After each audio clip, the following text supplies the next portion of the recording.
Todos os dias sofremos com diversas alterações no nosso DNA e nós nem nos damos conta de que elas acontecem. Essas alterações são conhecidas como mutações. Mas o que são mutações? As mutações são alterações na sequência de nucleotídeos do DNA, fazendo com que ocorra uma mudança da fita original, podendo ocasionar problemas ao ser vivo. Entretanto, temos que ter em mente que nem sempre essas mutações são algo ruim. Nesse sentido, o que causa as mutações?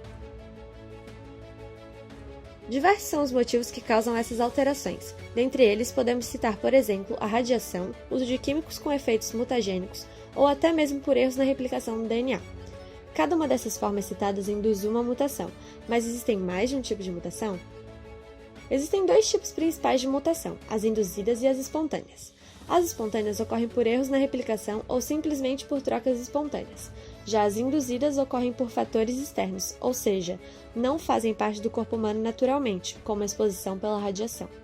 Porém, neste vídeo falaremos das duas alterações mais comuns que possuem caráter espontâneo. São elas a depurinação e a desaminação.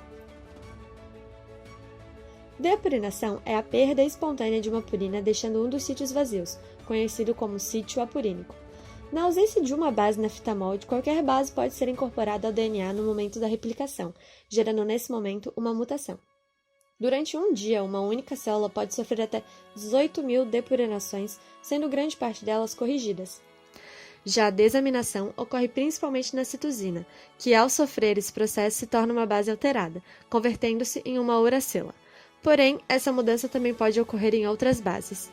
Ao ocorrer o processo de replicação do DNA, uma das fitas geradas leva consigo a mutação e tem um par de bases trocada. Mas afinal de contas, esses erros permanecem no DNA? Em sua esmagadora maioria, esses erros são corrigidos pelo nosso organismo.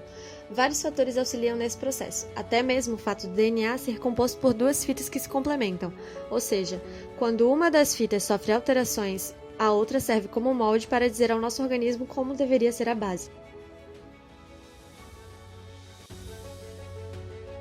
Vamos apresentar aqui, de forma resumida, como o nosso organismo repara numa situação ideal tanto a depurinação como a desaminação assim que ocorre. Vamos começar pelo reparo da depurinação.